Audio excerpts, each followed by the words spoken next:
voices be heard. Call us, text us. Kaieteur Radio 99.1, 99.5 FM, the Wake Up Guyana Show.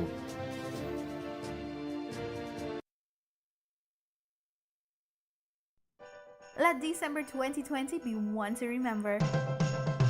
Drive away with an Axio car from Predo Baby with 4 different options to win. Follow us on Facebook at Predo Baby South America. Predo Baby diaper is known for its premium quality and high absorbency level. It keeps your baby dry and comfortable with its stretchy waistband. Available in regular paste and pull-up pants style from newborn to stage 7. See press for details or contact us on 233-2473. Predo Baby, the diaper of the new generation. This is the news on top of the hour. Live from our studio in Georgetown. Kaieteur Radio, 99.1 FM. Good day to you and welcome to this, your Wednesday main newscast right here on Kaieteur Radio 99.1 at 99.5 FM. I am Joshua Van Slyckman and the news comes to you with the kind compliments of Predo Baby. In our headlines this afternoon, governments want to indebt Guyana more with $30 million US IDB loan for COVID-19 despite getting $30 million last month. ExxonMobil says it won't recover $2.7 billion donations. Cubans in limbo at Suriname bertha, and oil money must not be used to line pockets of the privileged while small man collects crumbs, according to Christopher Ram. And teen charged with rape of 7-year-old Bartica girl. Get the details of these stories and much more when the news returns. This Christmas, Shake to Win just got bigger! Now when you purchase our new bigger Digital Prime bundle and Shake to Win, you can choose your prize and share it with someone you love. So, shake more and share more! Share more daily prizes and guaranteed wins every Saturday. You can win laptops, cash, smartphones, credit, data, and so much more. Shake more, share more. Activate a Digital Prime bundle in the My Digital app and Shake to Win this Christmas. It seems like children have been home from school forever, and you've done baking, drawing, schoolwork, and played Ring of Roses about 100 times. We've all been under some strain lately, but let us embrace our children. They're under strain too. Let's show them more love, patience, and care. Let's help to build their resilience in these trying times. Not just today or tomorrow, but for the future. Their future. A message from the Child Care and Protection Agency, Ministry of Human Services and Social Security, and UNICEF. And now for the news in detail. The Air Finale administration is heading towards getting its third loan to combat the COVID-19 pandemic on a road to racking up some more debt for Guyana that by the time it gets out of the pandemic, Guyana will owe banks a further $60 million US. The Inter-American Development Bank is currently considering granting Guyana a loan of $30.4 million US to fight COVID-19 on top of a $22 million US it gave Guyana last month. The resources are intended to be used to purchase medical equipment, lab equipment and inputs, ambulances and personal protective equipment for health workers, civilians, officers and bertha personnel.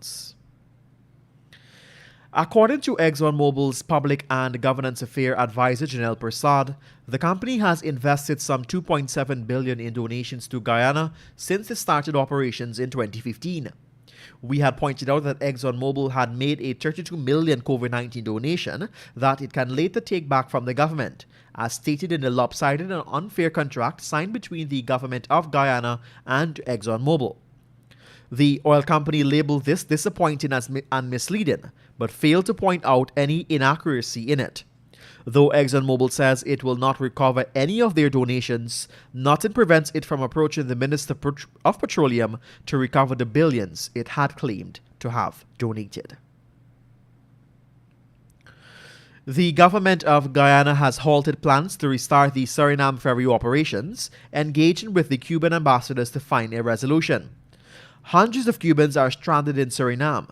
They want to make use of the ferry service to cross to Guyana. The ferry service was halted earlier this year because of the COVID-19 restrictions on the country's border. Minister of Foreign Affairs and International Cooperation Hugh Thod yesterday revealed that the reopening of the ferry service at the Suriname border has been halted. The reason is being to address the camp out there of hundreds of Cubans, said to be in excess of 600. When one considers the extent to which some oil-producing nations have suffered or end up worse off with the discovery of oil, international and local stakeholders have said that Guyana has to begin urgent reforms of its anti-corruption system, or the consequences could be tenfold. This is according to Chartered Accountant Christopher Ram, who agrees that Guyana must strengthen its governance system to keep corruption at bay. Ram stressed that if the nation leaders are truly serious about the development of the country and the sector, it will have to ensure that the wealth from the sector will not be used to line the pockets of a few privileged persons, while the persons at the bottom just get crumbs. 2 teenage boys were yesterday charged for the rape of a 7-year-old Bartica girl who was in Friday discovered sexually assaulted and unconscious some distance away from her home. Following advice from the DPP, the 14-year-old and the 18-year-old was charged. They were not required to plead to the indictable charge. The 14-year-old boy was remanded to the juvenile center at Sophia, and while the 18-year-old suspect will be waiting the court case in the regular prison system. The matter was adjourned to December 31st, 2020 for a filing of statements. We tell you now that in a few days, Guyana will hit its 1-year anniversary as an oil-producing nation. 5 years have passed since ExxonMobil discovered massive crude oil resources in commercial quantities offshore Guyana. However, despite this milestone, Guyana has been operating with decades-old petroleum laws that has not been reviewed in 23 years. Taking into consideration the fact that Guyana to date has chalked up over 9 billion barrels of crude oil resources, Chartered Accountant and the former Auditor General Anand Gulsaran believes that the review of the country's petroleum laws is long overdue. Gulsaran pointed out that the Petroleum Act 1986 was enacted at the time when there was no evidence of the discovery of petroleum products in commercial quantities. We tell you now that the accused hostess of the Den Amstel West Coast Demerara party was released on $10,000 bail. The defendants were charged with breaching the 10:30 to 4 a.m. curfew in connection with the COVID-19 emergency measures. Light and Best both pleaded guilty to the breach of curfew and failure to wear a mask and attending an illegal social activity. They were fined $5,000 each for not wearing a mask and $10,000 for breach of the curfew and $10,000 for attending the illegal party. A 35-year-old female market vendor from Quarantine is now traumatized after a morning attack. She was raped and robbed while awaiting transportation to the market. According to the police, the incident happened last Thursday. The suspect, identified Dineshwar Balgabin, has since been arrested and likely to be charged soon. We were told that the incident occurred sometime around 3 hours on the day in question. A woman who was visiting her grandkids died on Sunday after she met with a boat accident in the Cuyuni River, Region 7. According to police, 74-year-old Maria Williams of Etterinbang was severely injured in the mishap, which took place around 14 hours. She eventually succumbed to those injuries about 20 hours that evening while seeking medical attention in neighboring Venezuela. Williams and her daughter Victoria Williams had gone to visit her grandchildren in San Martin, Venezuela. They had paddled across the Cuyuni River in a small wooden canoe to make the trip. It was while returning from the trip that a speedboat powered by a 75 horsepower outboard engine crashed into their canoe.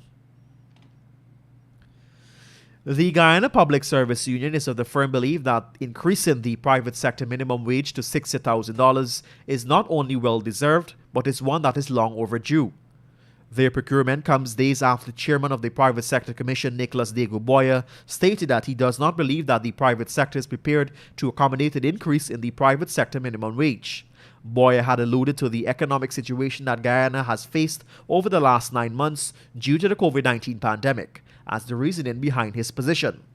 The union pointed out that employees in the private sector should make every effort to recognize the measure to pay the private sector's employee and endeavor to lift these employees out of the suffering by implementing the increase. You're listening to us right here on Kaieteur Radio. This news comes to you with the kind compliments of Preto Baby. Coming up after the break, it will be time for your COVID-19 updates. Want value for your advertising dollar? Then place your ads on Kaieteur Radio's Newscasts. Streamed live on 6 different mediums, reaching hundreds of thousands. Advertise today and watch your dollar grow.